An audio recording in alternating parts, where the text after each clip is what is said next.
कितनी सीटें चिन्हित कर ली है आप लोगों ने? आपने कहा था फटा नोट नहीं चलेगा।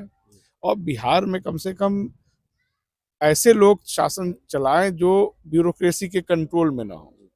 अब यहाँ तो हम देख ही रहे हैं कि दिल्ली से जो ब्यूरोक्रेट भेजे जा रहे हैं वो संचालित कर रहे हैं पूरा सरकार। मुझे नहीं लगता है किसी राज्य में ब्यूरोक्रेसी इस तरीके से हावी होगी जितना बिहार में हो गई है। नीतीश कुमार नहीं चला रहे सरकार।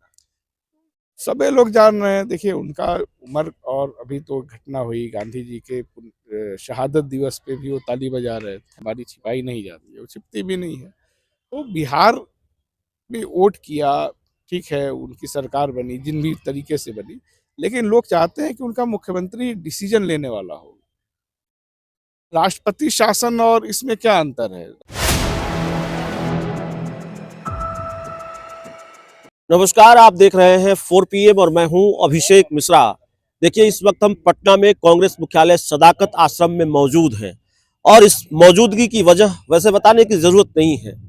कांग्रेस के बड़े नेता, सदन में नेता प्रतिपक्ष राहुल गांधी कल बिहार आ रहे हैं और चुनावी साल की शुरुआत में ये दूसरा बिहार दौरा राहुल गांधी का। इससे पहले वो संविधान सुरक्षा सम्मेलन को संबोधित करने आए और कई दूसरे कार्यक्रमों में भी वो शरीक हुए। राजद सुप्रीमो लालू प्रसाद यादव और तेजस्वी यादव से भी मुलाकात हुई।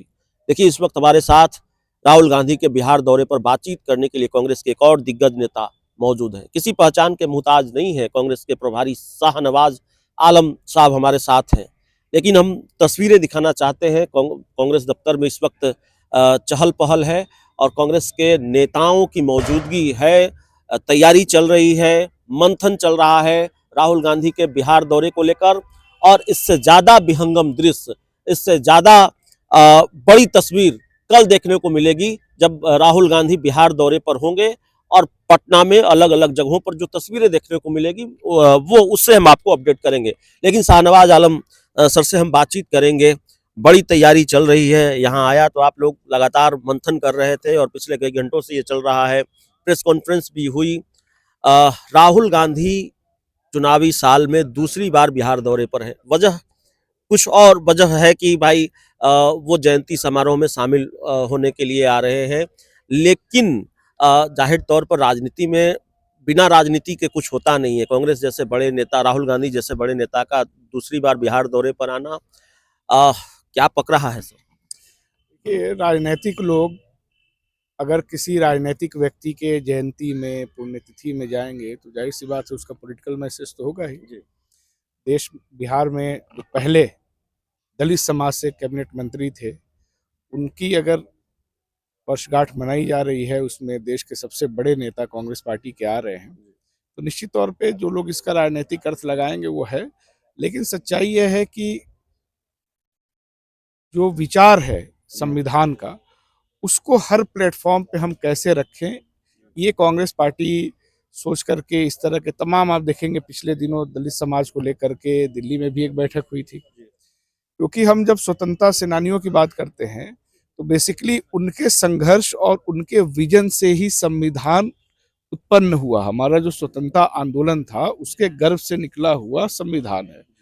तो जाहिर सी बात है जब राहुल गांधी जी, खड़गे जी, प्रियंका जी लगातार संविधान के मुद्दे को एड्रेस कर रहे हैं, तो हम वो कोई भी अवसर उपयुक्त मानते हैं जब हम संविधान के सवाल को लोगों के बीच ले जाएं। और इसीलिए फिर से दोबारा बिहार में आए हैं। जहाँ जहाँ जरूरत पड़ेगी वहाँ वहाँ हमारे नेता जा रहे हैं, दुख सुख में जा रहे हैं। कोई भी ऐसा अवसर बता दीजिए जहाँ कांग्रेस को दिखना चाहिए, राहुल जी को दिखना चाहिए और वो ना गए हों। हर एक जगह है। एक मैसेज और जाता है सर कि 2025 के विधानसभा चुनाव की कमान राहुल गांधी ने अपने हाथों में ले ली है। बिहार विधानसभा चुनाव की कमान अपने हाथों में ले ली है। राहुल गांधी खुद मोर्चा संभालेंगे और ये दूसरा बिहार दौरा नहीं है। अभी राहुल गांधी कई बिहार दौरे पर आएंगे, लगातार वो बिहार दौरे पर आते रहेंगे। और इस बार जो कांग्रेस का लक्ष्य है वो कांग्रेस के आधार वोट बैंक में नए वोटरों को जोड़ना है, जैसे कि दूसरी पार्टियां भी ये कोशिश कर रही हैं। आरजेडी भी कर रही है, दूसरी पार्टियां भी कर रही है। और स्ट्राइक रेट पर खासा जोर है कि स्ट्राइक रेट 2020 वाला ना हो। देखिए, चुनावी समय है तो जाहिर सी बात है हर चीज़ का मूल्यांकन मीडिया भी और समाज भी चुनाव के नज़रिए से देखेगा। राहुल गांधी हम लोगों के सबसे बड़े नेता हैं। हमारा जो दल है उसके एक तरह से आप कह सकते हैं कमांडर हैं। तो कमांडर तो हर युद्ध का नेतृत्व करता ही है, चाहे वो सामने से करे, चाहे दूसरे तरीके से करे, हेडक्वार्टर में बैठ करके। तो आप ये कह सकते हैं कि चुनाव कांग्रेस पार्टी, जाहिर सी बात है, जो हमारे सबसे बड़े नेता हैं उनके नेतृत्व में ही लड़ा जाएगा। तो बिहार ही नहीं, कहीं पर भी चुनाव होगा तो आप देखते होंगे पोस्टर पे, बैनर पे राहुल गांधी की तो बात होती है। राहुल गांधी बेसिकली जननायक है। कांग्रेस पार्टी पार्टी के बजाय एक इमोशन है, तो हर आदमी का इमोशन गांधी परिवार से जुड़ा है। तो कोई भी चुनाव हो, आपको राहुल गांधी का प्रेजेंस तो दिखेगा ही। राहुल गांधी का प्रेजेंस दिखेगा, लेकिन ये सवाल भी है, कितनी सीटें चिन्हित कर ली है आप लोगों ने? आपने कहा था फटा नोट नहीं चलेगा, तो वो जो बिल्कुल, वो जो देखिए, विनिंग जीतने की संभावनाएं वाली सीटें हैं, कितनी सीटें चिन्हित बिल्कुल की हैं? देखिए, अभी इस पे हमारा जो दोनों दल है वो बैठ के बात करेगा। होमवर्क हम लोग की तरफ से भी हो रहा है, उनके तरफ से भी हो रहा होगा। जो जो सीटें हम बेहतर लड़ सकते हैं गठबंधन में, कहीं वो मजबूत होंगे, कहीं हम मजबूत होंगे, है ना? तो मेन जो लक्ष्य है वो ये है कि भारतीय जनता पार्टी के कुशासन से बिहार को मुक्त करवाया जाए और बिहार में कम से कम ऐसे लोग शासन चलाएं जो ब्यूरोक्रेसी के कंट्रोल में ना हो। अब यहाँ तो हम देख ही रहे हैं कि दिल्ली से जो ब्यूरोक्रेट भेजे जा रहे हैं वो संचालित कर रहे हैं पूरा सरकार। मुझे नहीं लगता है किसी राज्य में ब्यूरोक्रेसी इस तरीके से हावी होगी जितना बिहार में हो गई है। नीतीश कुमार नहीं चला रहे हैं सरकार? सबे लोग जान रहे हैं। देखिए, उनका उम्र, और अभी तो घटना हुई गांधी जी के शहादत दिवस पे भी वो ताली बजा रहे थे, है ना? तो कोई भी जागरूक आदमी, कॉन्शियस आदमी, इसकी चेतना काम करती हो तो ऐसा नहीं ना करता है। इससे पहले भी हम अशोक लोगों ने चौधरी ने कहा कि तो महिलाओं के सम्मान में महिला पुलिसकर्मी थी, महिला सशक्तिकरण की वो तस्वीर देखकर वो गदगद हुए और ताली बजाई उन्होंने। कुछ दिन पहले उनको तीर धनुष दिया गया तो फेंक दिए थे। तो देखिए, छिपाने से तो कोई चीज़, देखिए बीमारी ऐसी चीज़ है, कहा जाता है ना कि बीमारी छिपाई नहीं जाती है, वो छिपती भी नहीं है। तो बिहार में वोट किया, ठीक है, उनकी सरकार बनी जिन भी तरीके से बनी, लेकिन लोग चाहते हैं कि उनका मुख्यमंत्री डिसीजन लेने वाला हो।